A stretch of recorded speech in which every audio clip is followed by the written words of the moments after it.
Hey there, Joey here for School of Motion, and in this lesson, we are going to take a look at a neat little trick you can use in Cinema 4D to get a flat vector-looking shape to animate on with easing using splines. Now, you might be thinking that animating something with a 2D look in Cinema 4D is a bit of overkill, but the look that I created in this video is much easier to pull off in a full 3D program. And by the end of the lesson, you'll understand why. Don't forget to sign up for a free student account so you can grab the project files from this lesson as well as assets from any other lesson on the site. And now let's jump in. So what I did was I first figured out what shape I wanted to end up with.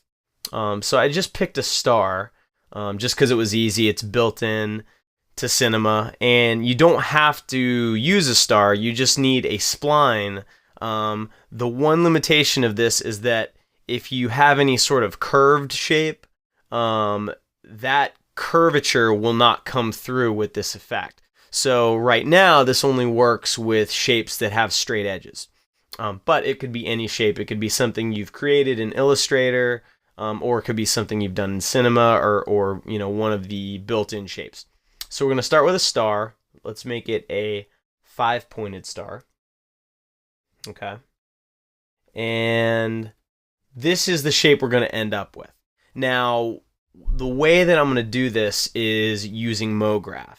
And it'll start to make sense once I show you. And hopefully this will also give you some other ideas about what MoGraph can be used for. So what I want to do is essentially have clones on every single point, every vertex of this star. So the easiest way to do that is to use a cloner. So let's add a cloner. And I don't actually want any objects that will be visible on the points of the star. So instead of using an object, I'm going to use a null. And I'm going to put that null inside the cloner. And I'm going to set that cloner, instead of linear mode, I'm going to set this to object mode. All right, and object mode will just copy, it will make clones on whatever object you drag into this field. So if we drag the star into that field, and it's kind of tough to see because nulls don't really show up as anything by default. They're just little points.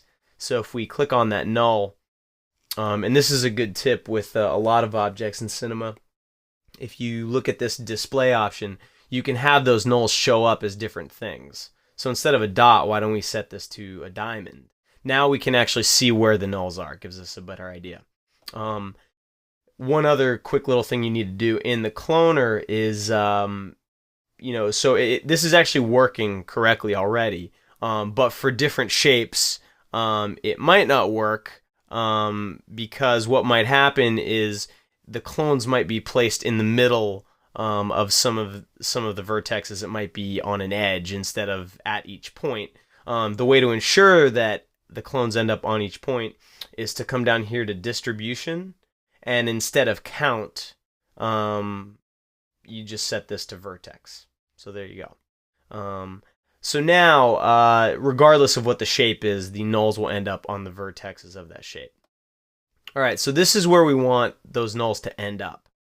Now, where do we want them to start? Well, we want them to start basically all in the center here. So it would be as if we scaled that star down to 0. But we also don't want the nulls to scale evenly down to 0. Like, we don't literally want this star to scale down like this. What we want is for this null to end up here, this null to end up here, so that when they animate outwards, it will look like the star is sort of growing on instead of just scaling up in kind of a simple way. So what I worked out was I basically want to morph between this star and another shape that is scaled all the way down to 0 that has the same number of points as this star. So the easiest way I figured out to do this is take this star and make it editable. And in Cinema, you can just hit the C key and it makes it editable. The reason I did that is because now I can go over to the structure menu here, and it will show me exactly how many points are in that star. So we're starting with 0.0, it goes up to 0.9, so that means there's 10 points total. And it's pretty easy. I could have just counted, but if you had a really complicated shape with 100 points in it, you probably wouldn't want to sit here and try to count them. So that's a quick way to find out how many points are in an object. So the next thing we need to do is create another spline with 10 points that is sort of set up the way we want these nulls to look in the beginning of the animation. So what I found was that if you go to the spline menu and pick the N side polygon spline, you can easily set the number of sides to 10, which will also add 10 points. And you can see just by looking at it now that you have a one-to-one correspondence of, this null will end up here, this null will end up there. And if I set the radius of this spline to 0, then essentially all we want is to move the nulls from this point on the star to this point on the n-sided polygon spline. All right. So now this n-sided polygon spline we don't actually need to make editable.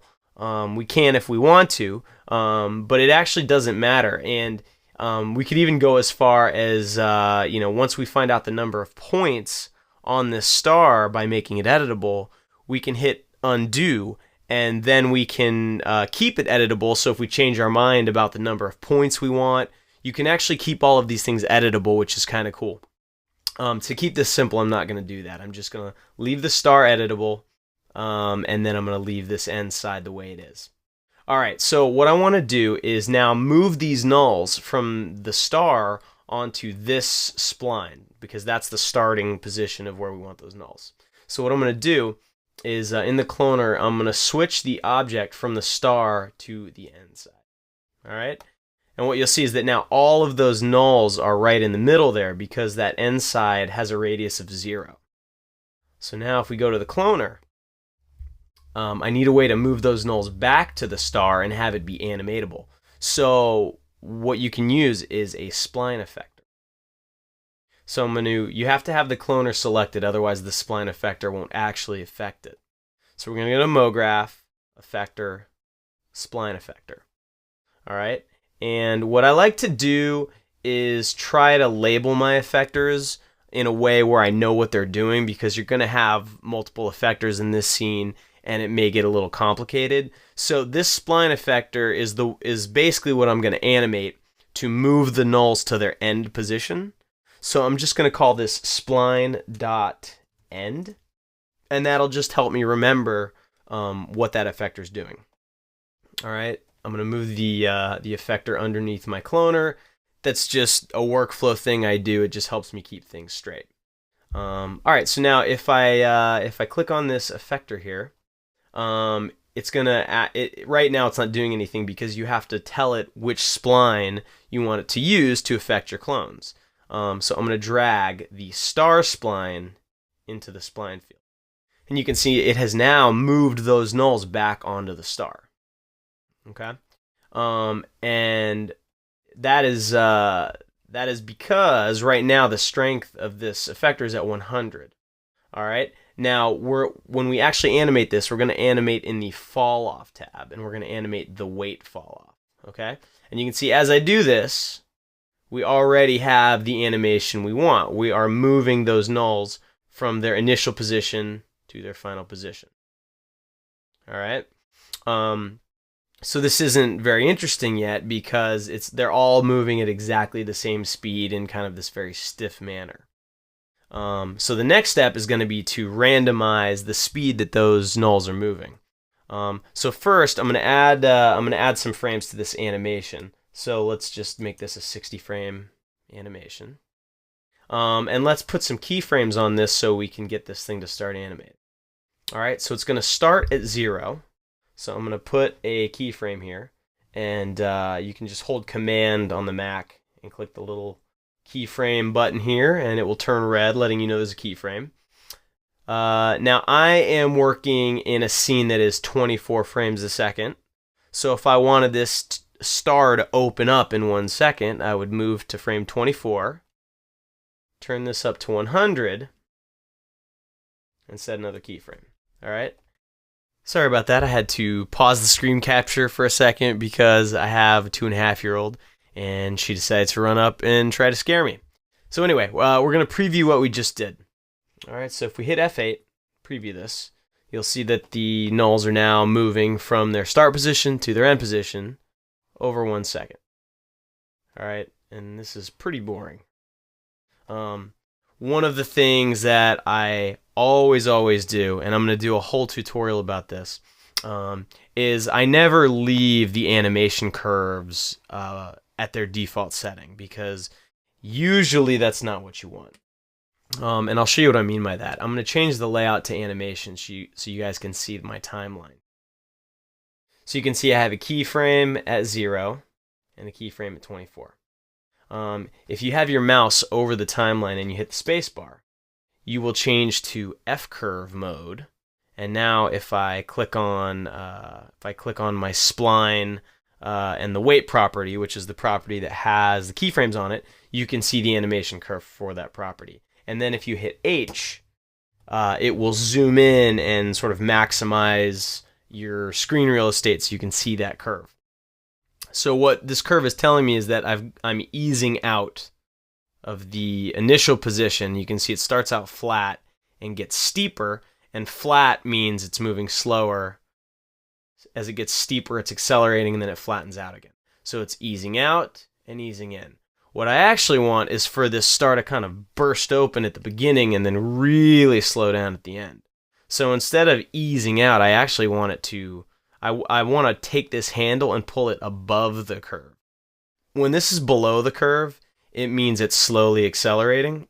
When it starts above the curve like this, it means it actually starts out faster and slows down over time. All right, so I'm going to crank this pretty high. Then I'm going to come over to the last keyframe, and I'm going to hold the command key, which will basically let me drag this point. And if I let go, you'll see I can start to move this up and down too, which I don't want. I want to keep it flat. So if I hold the command key, it will keep it parallel like this. So I'm going to pull this out a little bit further. So now you can see it starts out really fast. By the time we're 9 frames in, it's almost completely open, and then it takes another 15 frames to finish. And if I preview this, you'll see that it's got a much more burst kind of feel to it, which is cool. I'm going to turn this preview range down a little bit, just so we can loop this a few times and see if we... That's feeling pretty good. It might be a little bit fast. So what I'm going to do is just pull this handle back a little bit, lower this guy just a little bit, and we'll preview that. All right, that feels pretty good. All right, cool. So now we've got a nice feeling sort of opening star here. The next thing we need to do is randomize when those nulls are actually moving. So I'm going to go back to my startup mode here, my startup layout. So when the reason that we animated the weight here instead of just animating the strength is because every clone that you make with a cloner has a weight, and that weight is generally at 100%. When you make a cloner, every clone has a weight of 100%, meaning that every effector you put on that cloner will affect each clone 100%. If there was a way to have each clone have a different weight, let's say this clone has 50% weight and this clone has 100% weight, what that means is that the spline effector will then affect this clone only 50%, but it will affect this one 100%. And this took me a while to get the hang of, and it actually, there's a great tutorial on Grayscale Gorilla that I highly recommend that sort of made this clear for me. So what I'm going to do is show you how to randomize the weights. So what you're going to want to do is add a random effector to the scene. So we're going to go to MoGraph, Effector Random. And in order for that random effector to actually do anything to this cloner, you're going to have to make sure in the Effectors tab for the cloner that the random effector is actually in this box. The reason it's not is because I did not have cloner selected when I added this. That's okay, I can actually just click and drag this into the box, and now the random effector will affect the clones. Now one thing that's very important when you do this is to make sure that you have the right order of effectors. When you want to have random weights on your clones so that effectors you put on after that will affect them at different times, you have to have the weights affected first. So we're going to take this random effector, we're going to move it up. So now this effector will work before the spline effect. All right. Now I'm going to rename this random.weight. All right, again, so I can help myself remember what I'm using it for. And what we're going to do is go into the parameters tab. By default, it's affecting the position, which we don't want. So let's turn that off. And then we want to affect the weight transform. So this is basically the variation that you want to introduce to the weights of your clones. So let's just say 50%. All right. So you can see already now the nulls have kind of moved. They're in different spots now. And this is illustrating exactly what the weights are doing. This clone here, this null, is exactly where it was before. So the weight of this null is probably still 100%. However, this one is sort of in the middle. It's not at the beginning, it's not at the end, it's in the middle. So its weight might be around 50%. So the spline effector is only affecting this null 50%, which is why it's in the position it is. So how can we use this to our advantage? Let's go back to our spline effector and our fall off tab. So if we go back to the first frame, you'll see that now we have a problem. The nulls are not all in the right spot. The reason for that is because when you randomize the weight, it's randomizing that weight in both directions. What I mean is some clones have 50% less weight to them. Other clones have 50% more weight to them. So instead of making our range of weights 0 to 50, it's actually made it -50 to 150. So it's sort of added range to that. So the way we have to deal with that is instead of animating from 0 to 100, we actually have to animate from -50. So I'm going to type in -50, and you can see that this icon is turned orange, meaning I've changed it. So if I hit Command and click that, now it will set that as the keyframe. We can then go to frame 24 again, and instead of 100, I now have to go all the way to 150. All right, and you can see now everything's made it to the end. All right, so if we preview that now, you can see that we are getting the result we want, where all of the nulls are ending up in the right spot, and they're moving at different paces too, which is great. It's exactly what we want. It looks like our animation curve may have gotten changed when I made the tweaks. So I'm just going to go back to the spline weight. I'm still in F curve mode. I'm going to hit H, and you can see that it's reset my curve that I worked so hard on, and it's back to the default. So I'm just going to fix this again really quickly, so that we can get that nice popping kind of animation. Cool. All right, so now it kind of bursts open and then sort of eases into those last few nulls. All right. So now we've got an animation that we are feeling pretty good about. The last thing I always like to do is add a little bit of a bounce to this, because these things are flying out so fast, it feels like they should sort of overshoot a little bit and then land into place. And there's a really easy way to do that with MoGraph, which is to add a delay effector. So if we click on the cloner, go to MoGraph, effector, delay. All right, and this delay, I'm going to rename delay springy, because that's what I'm going to use it for. By default, the delay effector is set to blend mode. And if you look, what blend mode does is it sort of helps ease things into place. It smooths things out a little bit, which looks nice. It's actually a pretty nice looking animation.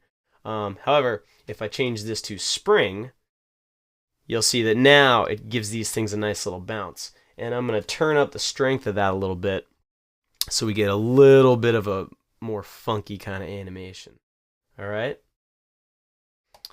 So the last step to get this animation to actually create an object for us, we now need to just create a spline that sort of traces all of these nulls. And I just gave you a hint as to how we're going to do that. We're going to use a tracer. So what I'm going to do is go to MoGraph, add a tracer. Now, if you never used a tracer before, it can do a few different things. What I'm going to use it for is to basically take all of these objects and connect them and create a spline. So to do that, you need to set the tracing mode to connect all objects. And then in this trace link box, you tell it what objects you want to link. So if you have a cloner, all you have to do is drag the cloner in there. And what I'm going to do is our original two splines are still visible, so I'm just going to make them invisible so they're not distracting us. So now this tracer is drawing a spline, connecting all of these nulls. You can see it's not closed, and that's because in the tracer options, you actually have to tell it to make a closed spline. So if you just click that little checkbox, it closes. So now when we preview this, bam, there's our spline. And that looks pretty close to what we want. So the last thing that I did to make the animation that I showed you guys was I decided it'd be cool if, as the spline was animating on, these clones were sort of twisting, almost like they were coming out of a vortex or something to build the star. So because the clones are actually being put right onto these splines, if you animate these splines at all, then the clones will also be animated. So what I did was I went to the last keyframe here, and on my star spline, I'm going to add a keyframe on the banking rotation here. And one quick thing, when you're working with a delay effector, it can be tricky when you start adjusting things if the delay effector is still turned on. If I start adjusting this, you'll see it doesn't look like anything's happening. That's because the delay effector, it doesn't allow you to see what you're doing until you go to another frame. So I'm just going to disable this for a second. There we go. So now if I go to the star spline, I can actually see what I'm doing as I rotate it. So I want that star to end up facing straight up in the air. So I'm going to adjust it. So I think -18 is where it needs to end. And then at the beginning, let me turn the spline on. At the beginning, maybe it can be twisted a little bit this way. Maybe something like that. All right. I'm now going to go into my F-curve mode again. Click on my star spline and hit H.